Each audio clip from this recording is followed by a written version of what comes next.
Jah, räägime nüüd trükitehnikast ja mul on siin asjad vaatamiseks. Jah.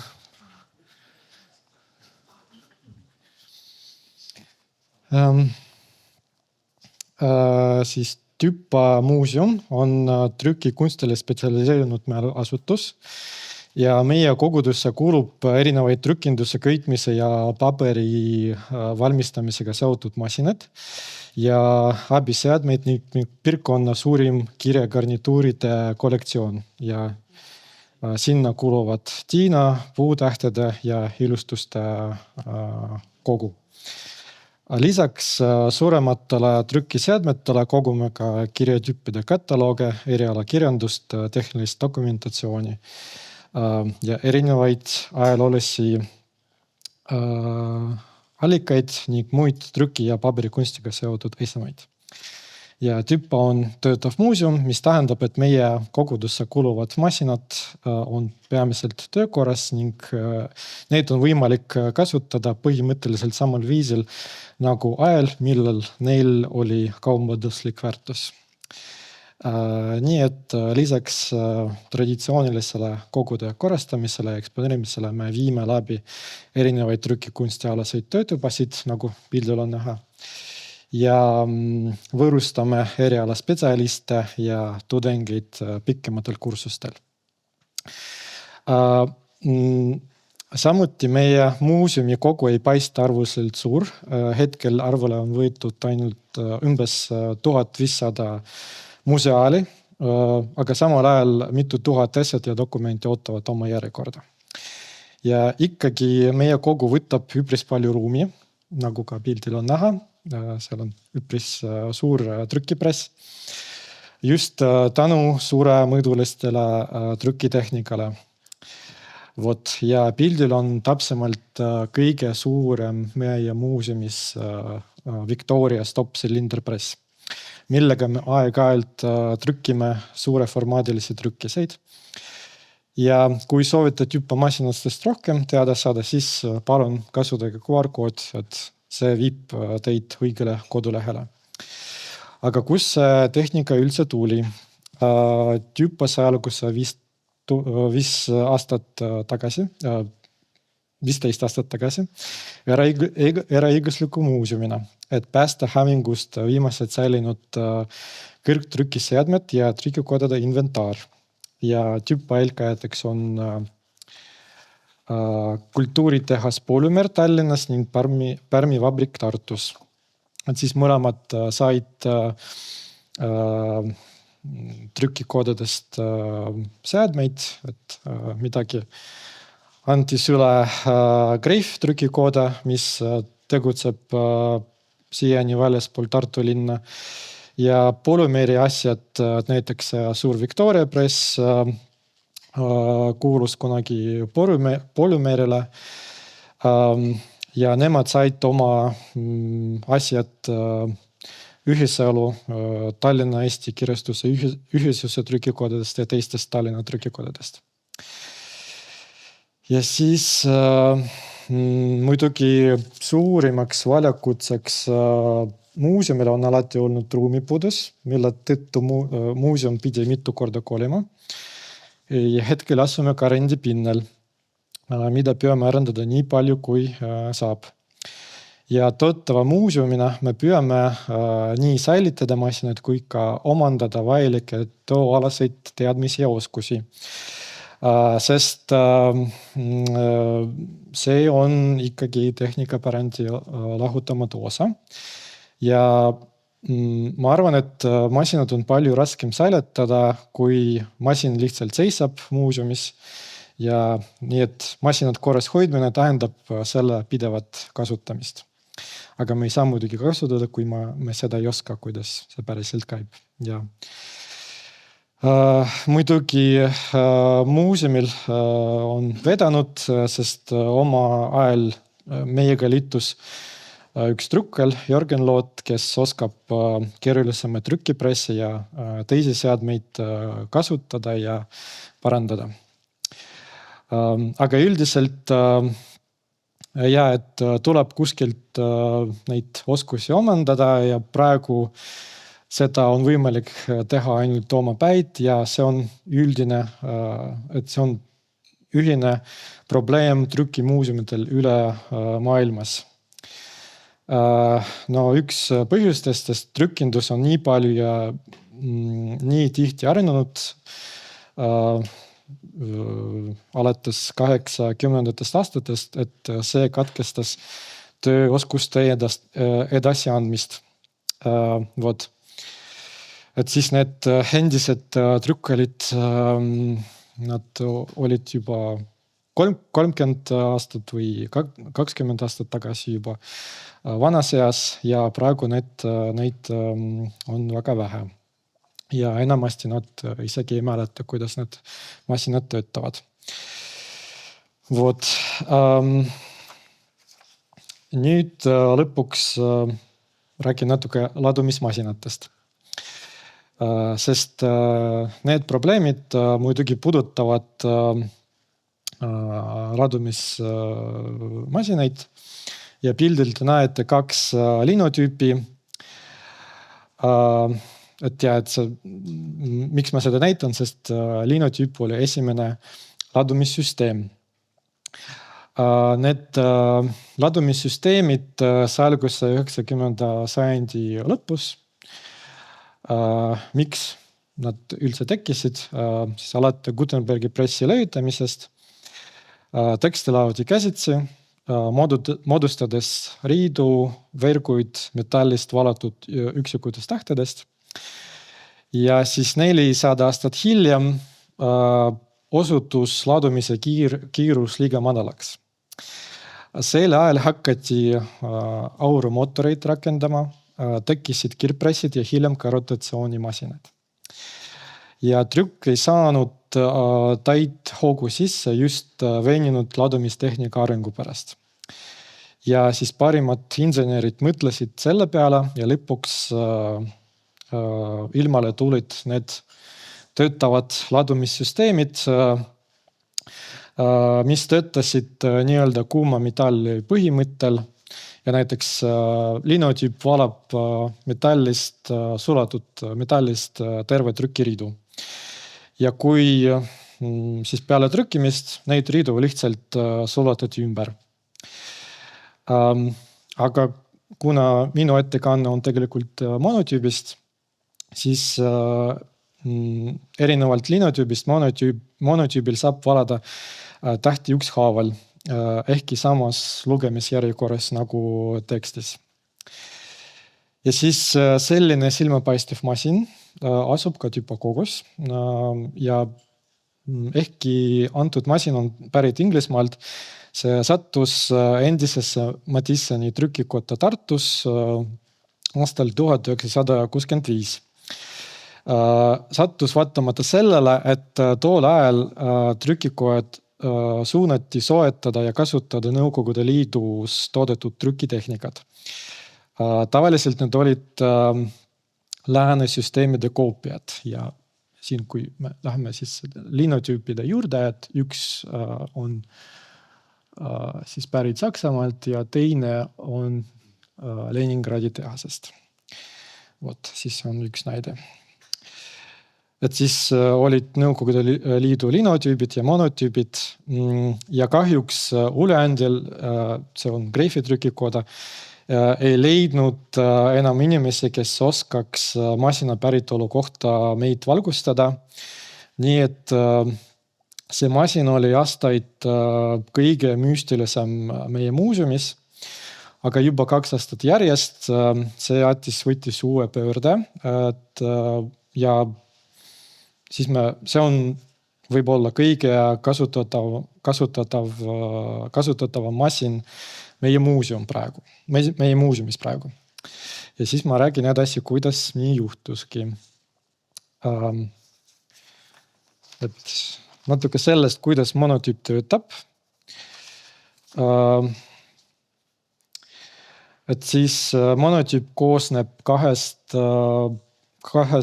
seadmest, klaviatuurist ning valamismasinast. Siis laduja vajutab klaviatuuril nuppudele, sisestab koopia järgi teksti ning masin perforeerib paberlindil auke. Vot, siin on pildil on näha. Ja loogiga täheklahvile paneb laduja tegevusse perforeerimismehhanismi, mille nõelad löövad paberilinti auke. 2 auku paberilintil tähistavad konkreetset tähemärki tekstis. Ja kui tekst saab valmis laotud, siis lint seadistatakse valemismasina juurde ja perforeeritud lint juhib materjali liikumist ja järelikult kogu valemise protsessi. Valatud tähed on automaatselt ridadeks moodustatud, kuid nad ilmuvad ühes laines ja hiljem küljendaja eraldab nagu näiteks lehekülgi üksteisest ja siis seob neid nööriga ja siin me ka neid näeme. Nii tekivad metallist lehekülgede prototüübid. Siis monotüübi matriits on üsna väike. Vot, siin on 3 matriitsi kokku. Ja need on raami külge kinnitatud. Vot, et kõik need pisikesed asjad on matriitsid. Ja siis nad liiguvad koos raamiga. Ja valamismasinal surutud õhk läbib perforeeritud augud ja sunnib materjali liikumist, mille tulemuseks on üks valatud täht. Ja see ese teie käes on materjali jäljend. Aga miks meil oli vaja monotüübi taastada? Kuna monotüüp laob üksikuid tähti, ladu on võimalik lammutada ning edaspidi kasutada käsilaos. See aitab muuseumil ajaloolisi trükitähti säilitada. Näiteks mõned meie külaliskunstnikud soovivad residentuuri ajal trükipressi proovida, aga kui sa ei oska seda trükipressi kasutada, siis võib vabalt ajaloolisi tähti kahjustada ja kuna me seda ei taha, siis me anname neile need monotüübil valatud tähti ja siis nad võivad teha nendega mida iganes. Vot, siis sellepärast esimene mõte monotüübi taastamiseks oli võimeldada trükipressi kõigil kasutada. Ja masin pidi korda tegema ja siis appi tuli Inglismaalt Jan Käpp, ta on tehnik ja siin pildil on meie meister Jörgen ja Jan, et siis noorem mees on Jörgen ja natuke vanem on Jan. Et siis siin rahvusvaheline koostöö mängib olulist rolli. Tüpa kuulub näiteks Euroopa trükimuuseumite võrgustikule ja hiljuti me koos teiste muuseumitega Rootsis ja Norras asutasime HotType võrgustiku, et mis spetsialiseerub juba ladumismasinatele. Et siis erinevate võrgustike kaudu on võimalik küsida nõu, kutsuda spetsialisti külla, korraldada koolitusi. Vot. Et siis üksinda on üpris keeruline hakkama saada. Ja siis oluline oli ka see, et me saime annetusena Inglismaalt ja Soomest lisaks meie masinale veel 2 masinat, monotüübi matriitsid, varuosad, tarvikud, näiteks paber. Tänu millele saime ehitada nii-öelda masinlao kontorit. Vot, siin on näha, et töö käib.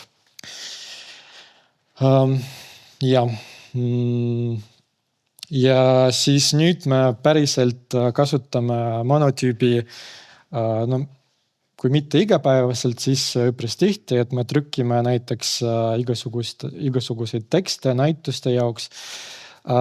Külaliskunstnikud, näiteks nad tahavad trükkida midagi trükipressil, aga nad näiteks ei viitsi ise neid tähti kokku panna, siis nad võivad paluda, et siis me monotüübil võime põhimõtteliselt üpris kiiresti sedasama teksti laduda. Vot. Ja muidugi ma tahtsin ka natuke meie masina tausta uurida ja edasi natuke uuringu tulemusest. Et ladumismasinad olid eriti nõutud ajalehtede jaoks ja sellepärast näiteks Eestis esimesed ladumismasinad tulid Päevalehe trükikotta 20. sajandi alguses. Aga see on kolmas süsteem juba minu ettekandes, see on tüpograaf. Aga esimene monotüüp jõudis siis aastal 1924 riigitrükikotta. Vot, et samas trükikojas olid veel monotüübid. Kahjuks ei ole teada, nende masinate saatus ei ole teada, et kas nad hävisid sõja purustustes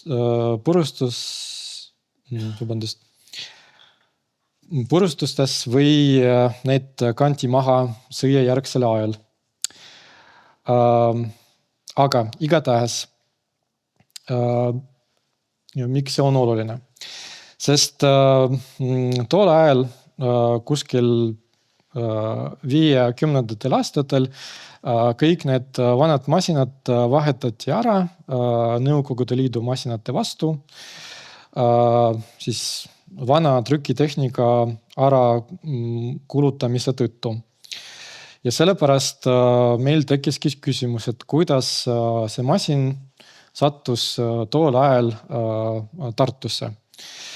Õnneks monotüübi firmal on siiani olemas arhiiv, kus me leidsime seeria numbrite järgi meie masinaid ja siis tuli välja, et neid tõesti saadeti 1963 saadeti Moskvasse ja on ka näha, et sama ettevõtte Tehprom Import miskipärast soetas veel monotüüpe, kuigi samal ajal Leningradis toodeti Nõukogude Liidu masinaid. Et miks seda tehti ei ole päriselt teada. Samuti on ka näha, et see monotüüp oli eesti keele nõudmistele modifitseeritud, et siin on kindlasti olemas õ-täht. Ja üldiselt see klaviatuuri paigutus monotüübil on sama nagu praegu arvutil, et see on see kverti paigutus, aga siin on need Q-d ja Y-id on vahetatud teiste märkide vastu, et jah, mingit kindlat paigutust siin ei ole, aga küll me näeme, et siin on Eesti tähed olemas. Muidugi tekkis ka küsimus, et mille jaoks kasutati monotüüpi, aga ma ei leidnud arhiivist mingit vihjeid sellele. Sellepärast, aga oli ka huvitav info, et ma leidsin, et see inimene, ta oli vist ainus, et kõigepealt, et see masin oli ainuke tol ajal Eestis Briti päritoluga. Ja siis see oli vist ainuke spetsialist, kes töötas selle masina juures, millest ta ise kirjutab oma eluloo kirjelduses. Ja võib-olla see on põhjus, miks praegu mitte keegi ei mäleta midagi sellest masinast. Ja siis me uurisime ka monotüübi elujälgi meie muuseumis, et igasuguseid karpe, kus hoiti matriitse, siis neid matriitseid ise ja siis monotüübi kataloogi. Et siin on need kirjad, märkused, võib-olla need tegid Arnet Läti ise. et siis see uuring kuidagi annab lisaväärtust, et varem me ei pööranud tähelepanu sellele, et siin on mingid märkused näiteks. Vot. Aga siis nüüd tänu sellele ma panin kokku monotüübi fontide nimekirja. Miks see oli oluline? Et Nõukogude Liidus kõik trükikojad pidid kasutama heaks kiidetud fonte. Võib-olla olete kuulnud literatuurnäest, žurnaalnäest, Baltikast, et need on need Nõukogude Liidu fondid. Ja siis see Tartu trükikojal, et tol ajal ta kandis nime Hans Heidemanni nimeline trükikoda. Et siis sel trükikojal olid oma kataloogid, aga need monotüübi fondid ei olnud mainitud üldse. Et siis oli eraldi selline monotüübi firma poolt trükitud kataloog, kus olid ainult need märkused. Et siis tänu nendele märkustele me saime teada, milliseid fonte kasutati Briti masinal. Et sest tõenäoliselt Nõukogude Liidu fondid ei sobinud. Vot. Ja siis ma näitan kiiresti, et milliseid trükkiseid me leidsime. Siin on see võrdlemine, et lehekülg kataloogist ja lehekülg Kalevipoest. Et siis trükiti igasuguseid pidulikud väljaanded, luulekogud, lasteraamatud. Siin on pidulikud akadeemilised väljaanded ja siin on ka mainitud Arnold Läti nime, et see on erand. Tavaliselt see info on puudu. Et me ei tea, ei ole kuskil kirjas, et mis font, siis mis kiri kasutati selle trükkise puhul. Selline väljaanne. Ja siin Times New Roman, kus juures see Times New Roman kujundati monotüübi jaoks ning sealt tuli meie arvutitesse. Ja lõpetuseks, mis sellest kõigest sai? Sellest sai raamat monotüübi abits, laotud monotüübil trükitud Victoria pressil ja käsitsi köidetud. Ja abits kajastab monotüübi ajalugu, selle kasutamispõhimõtteid ning põhiosa sisaldab monotüüpi mõisteid. Ja igale mõistele kuulub selle illustreeriv kujutis, mis koosneb märkidest ja tähtedest. Ja selle 2. novembrini Tüpa galeriis on avatud monotüübi näitus ja teie kõik olete teretulnud. Ja see on QR-kood jällegi, kui soovite külastada Tüpa kodulehte. Ja see on kõik. Aitäh tähelepanu eest ja olen valmis vastama küsimustele. Ja aitäh Danilale. On kellelgi tekkinud küsimust? See Times New Roman on väga huvitav, et kes on ju viimase 20 aasta jooksul koolis või ülikoolis pidanud mõne referaadi või essee kirjutama, siis kuni viimase ajani see tuli automaatselt, eks ole, ja kohustustes on tihtilugu siiani, et nüüd on Microsoftil Arial asendunud selle automaatseks selleks, aga et võt, kust tulevad siis meid igapäevaselt puudutavad asjad? Jah, tõesti nii on, et nagu need fondid, mis eksisteerisid füüsiliselt, et need ei ole tingimata digiteeritud. Et praegu on muidugi palju rohkem fonte, kui oli vanasti, aga mõned kindlasti jõudsid niimoodi arvutisse ja põhimõtteliselt me kasutame neid igapäevaselt. Kuid võib-olla jah, et ei mäleta enam, et jah, mis nende päritolu on. Jah, see on eks nagu klaviatuuriga, et kui ma vanaisa hakkas mälestusi kirjutama ja ostsime talle arvuti, siis ma imestasin, kui kiirelt 2 käel trükkis, et selgus, et see on kõik sama kui trükimasinal. Nii et aitäh Danilal, teeme aplausi ka. Ja mul on ka väike kingitus Maanteemuuseumile. Aitäh, väga suur tänu. Ma tagastan, siit tuli tagasi ka.